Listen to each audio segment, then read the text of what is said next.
Prime minister Narendra Modi द्वारा जो पिछले 13 सालों में भाषण दिए गए, उनमें सबसे लंबा भाषण ये था, लगभग 103 मिनट का। इस भाषण में उन्होंने एक चार्ट, एक बोल्ड रोड मैप जो है वो विकसित भारत 2047 के लिए दिया और कई महत्वपूर्ण ऐसे मुद्दों के बारे में चर्चा की जो कल आपके एग्जामिनेशन के साथ साथ आपके भविष्य और देश के लिए भी काफी महत्वपूर्ण होने वाले।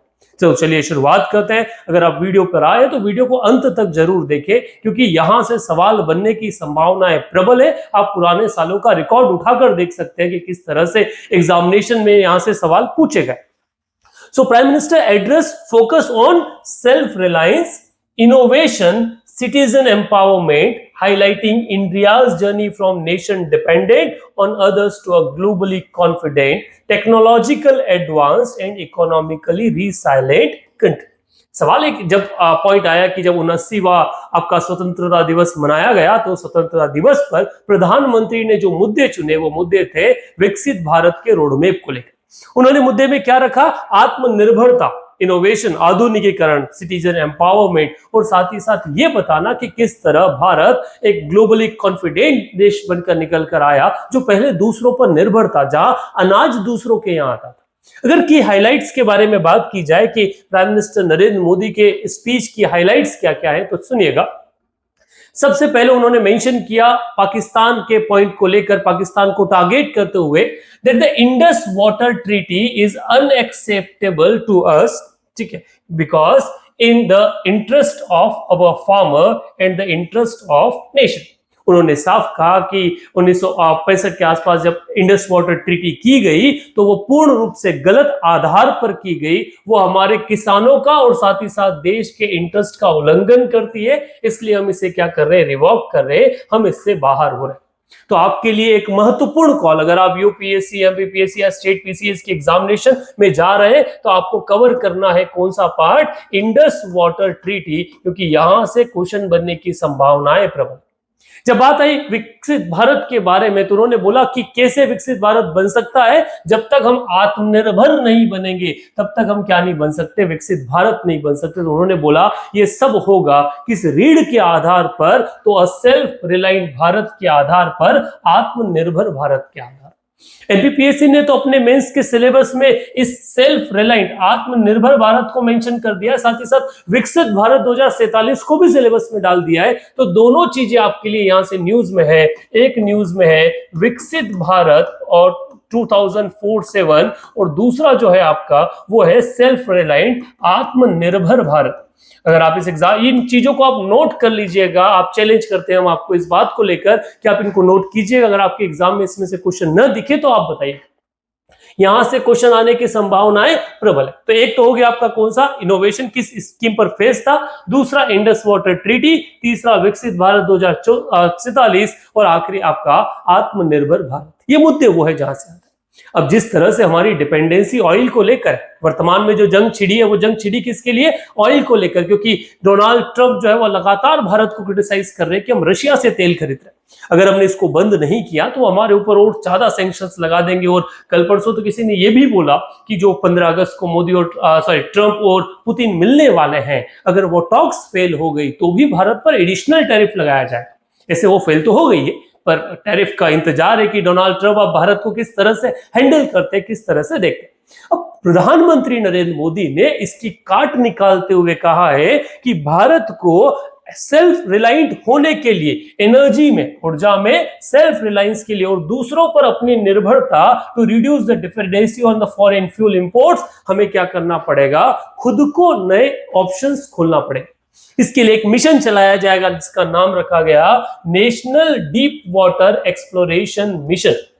जो रेयर अर्थ मटेरियल्स हैं, उन रेयर अर्थ मटेरियल को, पेट्रोलियम को खोजने के लिए, अपनी ऊर्जा पर संबंधित जो डिपेंडेंसी उसको खत्म करने के लिए हम एक मिशन चलाने वाले हैं, national deep water exploration mission. तो अगर जो फोर्थ पॉइंट आप लेकर आना चाहते हैं आपकी आने वाली चीजों के लिए, जिस पर आपको लास्ट पूरी, जब तक आपका एग्जाम नहीं हो जाए तब तक फोकस करना है, तो वो क्या है, national deep water exploration mission, जिसके तहत हम ऑफशोर एनर्जी रिसोर्सेज को क्या करने वाले, हार्नेस करने वाले। तो ये महत्वपूर्ण और चौथा पॉइंट जिसको आप एड ऑन कर लीजिए, जहां से कल को सवाल बनने की संभावनाएं प्रबल रहेगी। तो 3 मुद्दे प्रधानमंत्री ने ऐसे तो डिफरेंट एस्पेक्ट को कवर किया, अलग अलग मुद्दों को। इन्होंने साथ में ही इंडिया की जो कल्चरल इंस्पिरेशन है उसको लेकर बात की। मोदी ने जिस तरह से वर्तमान में ऑपरेशन सिंदूर के समय आकाश तीर जो इंडिया का एयर डिफेंस सिस्टम था उसकी कैपेबिलिटीज की चर्चा की, उसको कहीं ना कहीं एक शाबाशी जो है वो दी। पर साथ ही उन्होंने बोला कि आने वाले समय में एक चैलेंज है, क्योंकि वर्तमान में जो पाकिस्तान के डिफेंस चीफ है या आर्मी चीफ जिनका नाम शायद मुनीर, मिस्टर मुनीर, वो यूएस विजिट पर गए थे और वहां से उन्होंने भारत को चेताया कि अगर पाकिस्तान पर कुछ हुआ तो वो एक न्यूक्लियर अटैक करेगा और वो खुद नहीं आधी दुनिया को ले डूबेगा। साथ ही उनके ही किसी मिस्टर भुट्टो ने ये बोला कि अगर भारत कोई डैम बनाता है तो हम उस डैम पर मिसाइल दाग देंगे, उस डैम को फोड़ देंगे। और किसी ने बोला कि जामनगर की जो रिलायंस की रिफाइनरीज है उसे टारगेट किया जाएगा। अब इन सारे एक्यूमुलेटिव थ्रेट को कवर करने के लिए प्राइम मिनिस्टर ने एक सुदर्शन चक्र चला दिया और उन्होंने कहा कि भारत को आने वाले 10 वर्षों में हर पब्लिक इंफ्रास्ट्रक्चर को प्रोटेक्ट करने के लिए, पब्लिक में फिर आपका रेलवे स्टेशन, बस स्टेशन या और ये nuclear power plants and all, इन सबको प्रोटेक्ट करने के लिए एक मिशन, एक ऐसा शील्ड बनाने वाले हैं जो इंस्पायर्ड होगा भगवान श्री कृष्ण के सुदर्शन चक्र से। जन्माष्टमी जैसे आज है उसके उपलक्ष्य में ये बात कही गई, तो उनका कहना है कि वो लॉन्च करने वाले हैं मिशन सुदर्शन चक्र। मिशन सुदर्शन चक्र आपका 5वां वो पॉइंट है जो आपके नोट्स में होना चाहिए और कल के लिए महत्वपूर्ण। ये एक नई टेक्नोलॉजी है जिसको लेकर हमने एक वीडियो डाला भी है जहां से आप गो थ्रू हो सकते हैं, और डिटेल इसकी आना बाकी है। जितनी अवेलेबल थी उस डिटेल को हमने उसमें कवर किया।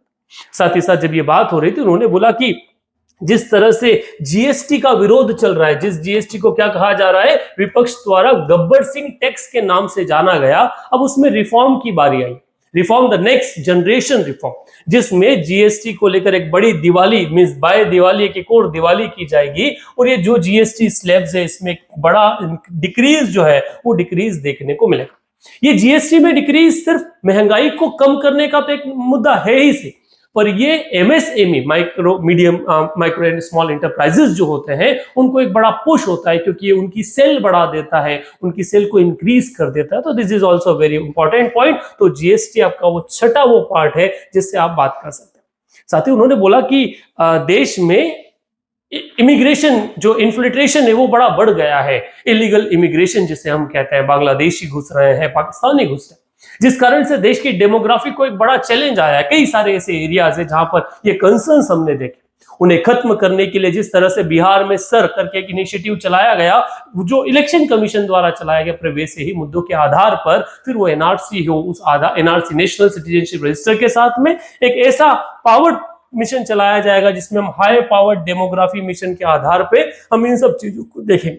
हम ये देखेंगे कि भारत के यूनिटी, इंटीग्रिटी, सिक्योरिटी और इन सब के साथ स्ट्रेटेजिक और सोशल चैलेंज को क्या कर पाए, खत्म कर पाए। मतलब हम ढूंढ के जो इलीगल इमिग्रेंट भारत में आए उन्हें बाहर करेंगे और भारत की डेमोग्राफी को सिक्योर करने की बात करेंगे। जो लोग यूपीएससी एमपीपीएससी के लिए या ऐसी मेंस जिसमें रिटन एग्जामिनेशन के लिए जाने वाले, उनके लिए 7वां महत्वपूर्ण पॉइंट है जो आपको कवर करना है इस पूरे साल। प्रधानमंत्री नरेंद्र मोदी जब भी बोलते हैं और वो बोले और दुश्मन कांपे नहीं, ये शायद होता नहीं। हमने हमेशा ये देखा है कि भारत क्या करना चाहता है, भारत खुद को सेल्फ रिलायबल, भारत मोदी हर बार सबको जवाब देना चाहते हैं और वो हमने देखा। उन्होंने कुछ और मुद्दे को कवर किया। उन्होंने बोला कि जिस तरह से हमारी निर्भरता सेमीकंडक्टर्स, क्योंकि वो आजकल जितना भी एआई से लेके जमाने की चीजें चल रही है उसमें सबसे महत्वपूर्ण कोई रोल प्ले करता है वो सेमीकंडक्टर करता है, और उसके लिए उन्होंने कहा कि बाय 2025 हम हमारा भारत का made in India semiconductor chip जो है उसे लॉन्च कर दें। उन्होंने कहते हुए ये भी कहा कि हमने जिस तरह से इसको लिया, हम 50 से 60 साल पीछे हो गए सेमीकंडक्टर को लेकर, और जिस तरह से इंडिया का सेमीकंडक्टर मिशन चल रहा है उस पर भी सवाल बनने की संभावना है। वो 8वां वो मुद्दा है जो आपके नोट्स में हिस्सेदार होना चाहिए।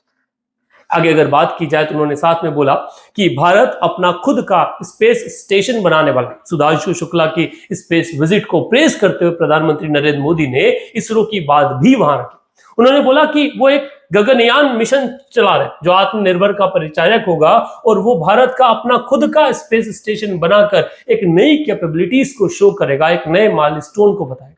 भारत का खुद का स्पेस स्टेशन, क्योंकि आपने वर्तमान में न्यूज में सुना था आईएसएस इंटरनेशनल स्पेस स्टेशन, उस जिस पर डोमिनेंस है अमेरिका का, नासा का, उसको हटाते हुए एक खुद का स्पेस स्टेशन जिसका नाम जो गगनयान के साथ में बनेगा।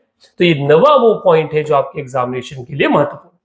जब इन्हीं आधार पर बात की जाए तो उन्होंने ये बोला कि भारत आत्मनिर्भर बन रहा है। Over the period of time 300 से ज्यादा ऐसे स्टार्टअप से जो डिफेंस जो आपका एरोस्पेस में काम कर रहे हैं, उन लोगों ने अपना नया एक पॉइंट डाला है। तो इन स्टार्टअप्स को भी मेंशन करना प्राइम मिनिस्टर नहीं भूले।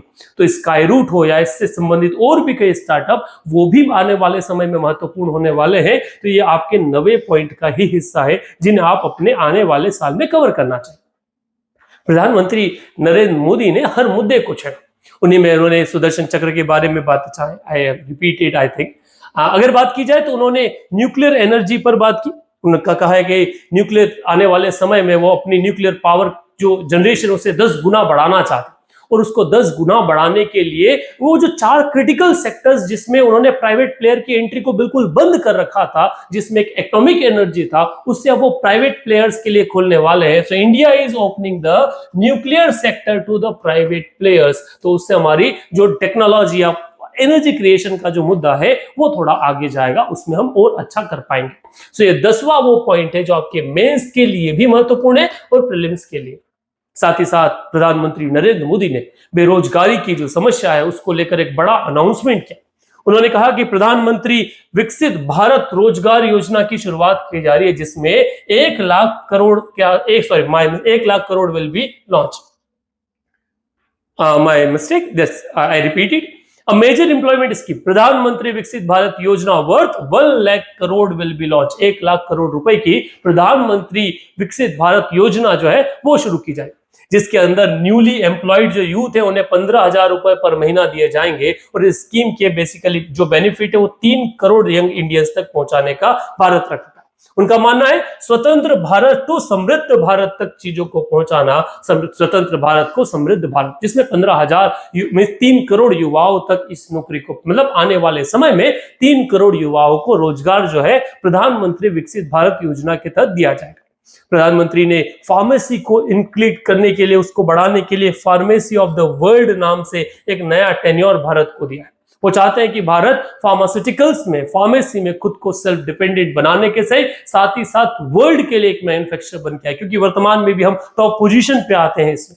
प्रधानमंत्री नरेंद्र मोदी ने इस आधार पर अगर आप ये कहेंगे तो आपका जो प्रधानमंत्री विकसित भारत रोजगार योजना, ये 11th पॉइंट आपका आता है, और साथ ही साथ pharmacy of the world 12th point. सहकारिता के साथ में महिला विकास, महिलाओं को इंडिपेंडेंट बनाना, उसके लिए शुरू की गई नमो ड्रोन दीदी और साथ ही साथ लखपति दीदी, ये दोनों योजनाएं फिर से उन्होंने न्यूज में लाई, जहां से सवाल बनने की संभावना है। तो ये 13th वो आपका पॉइंट है जो आपके लिए नोट्स के लिए महत्वपूर्ण है, आपकी एग्जामिनेशन के लिए महत्वपूर्ण। ठीक है, लखपति दीदी जो योजना है उसको 3 करोड़ महिलाओं तक पहुंचाने का लक्ष्य प्रधानमंत्री नरेंद्र मोदी ने सेट किया है।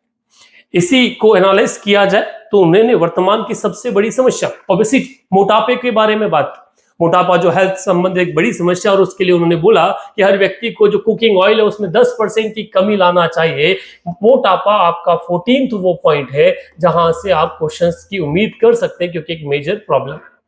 ठीक, उन्होंने कहा कि इस साल भारत में भगवान बिरसा मुंडा की 150वीं बर्थ एनिवर्सरी को सेलिब्रेट किया जाए, इसलिए वो जो उनके साथ नक्सलिज्म को खत्म कर ट्राइबल यूथ को बाहर एक मिनिस्ट्री में लाना चाहते हैं। तो ये आपका 150th बर्थ एनिवर्सरी ऑफ भगवान बिरसा मुंडा, इससे आप सवाल निश्चित देखने वाले हैं। ये आपका 15th मौका है। साथ ही उन्होंने सिखों को ध्यान रखते हुए उन्होंने बोला that we are marking the 350th martyrdom anniversary of Guru Tegh Bahadur ji, who sacrificed everything for the protection of culture and values। तो ये आपका 16th पार्ट, जहां से तेग बहादुर से सवाल, और ये बने हैं भाई, ये हम पहली बार नहीं बोल रहे, इससे पहले जब भी ऐसा मुद्दा आया वहां से सवाल पूछे, किसी का 100वां एनिवर्सरी रहा हो, 150th रहा हो, 200 रहा हो, 300 रहा हो, 500 रहा हो, हर मौके पर एग्जामिनेशन ने सवाल पूछे और उसी एक्सपीरियंस के आधार पर ये बातें हम आपसे कह रहे हैं। साथ ही साथ उन्होंने क्लासिकल लैंग्वेज स्टेटस में बात की कि इन्होंने मराठी, आसामीज, बांग्ला, पाली और प्राकृत को क्या बनाया, क्लासिकल लैंग्वेज बनाया। क्लासिकल लैंग्वेज आपका 17th वो पॉइंट है जहां से सवाल बनने की संभावना है, क्योंकि यहां से अभी वर्तमान में लैंग्वेज का डिस्प्यूट बड़ा चल रहा है। कभी वो तमिल को लेकर था, कभी तेलुगु को लेकर, और वर्तमान में मराठी को लेकर। तो उन्होंने बोला है कि मराठी को क्लासिकल लैंग्वेज का दर्जा हमने दिया है, बीजेपी ने दिया है। तो वो ये मुद्दा सिर्फ राजस्थान महाराष्ट्र में हो रहे उस पॉइंट को शांत करने के लिए। इसी तरह उन्होंने एक नए मिशन ज्ञान भारतम मिशन, जिसके तहत वो अलग अलग स्क्रिप्ट्स जो है उन्हें डॉक्यूमेंट्स को टेक्नोलॉजी के तहत कन्वर्ट करना चाह रहे हैं, उसके बारे में बात की। तो ज्ञान भारतम मिशन, भारतम मिशन जो है ये आपका 18th वो पॉइंट है जो प्राइम मिनिस्टर के स्पीच से आपके एग्जामिनेशन में महत्वपूर्ण रोल प्ले करता है। With resolve of the self-reliance in energy in the last 11 years, solar जो एनर्जी है उसमें हमने काफी इंपॉर्टेंट काम किया है। जो लक्ष्य हमने 2030 के लिए रखा था उसे हमने 2025 में ही कंप्लीट कर 50% हम क्या कर रहे हैं वर्तमान में, हमारा जो एनर्जी रिक्वायरमेंट है वो हम रिन्यूएबल एनर्जी से निकाल रहे हैं। ये वो पॉइंट है। साथ में इसमें ग्रीन हाइड्रोजन मिशन जो आता है वो भी, जो लैक्स ऑफ करोड़ रुपए का आपका इन्वेस्टमेंट हो रहा है और वो आपका इंपोर्ट जो है उस इंपोर्ट को कम करने वाला है। ये 19th वो पॉइंट है जहां से एग्जामिनेशन में सवाल बनने की संभावना है। तो ये प्राइम मिनिस्टर नरेंद्र मोदी के स्पीच से आपको कवर करना है। लगातार भारत एक नई एनर्जी या भारत खुद को क्या कर रहा है, एक इंडिपेंडेंट सेल्फ रिलायंस बनाने के प्रयास में लगा है, पर हम वही काम कर रहे हैं। ये वो सारी चीजें जो प्राइम मिनिस्टर की स्पीच से महत्वपूर्ण है, जहां से कई सारे सवाल बनते हैं। 18 पॉइंट, जिन 18 पॉइंट्स के आधार पर इस स्पीच को आने वाले एग्जाम के लिए आप अपना डेटा जो है वो प्रिपेयर कर सकते हैं।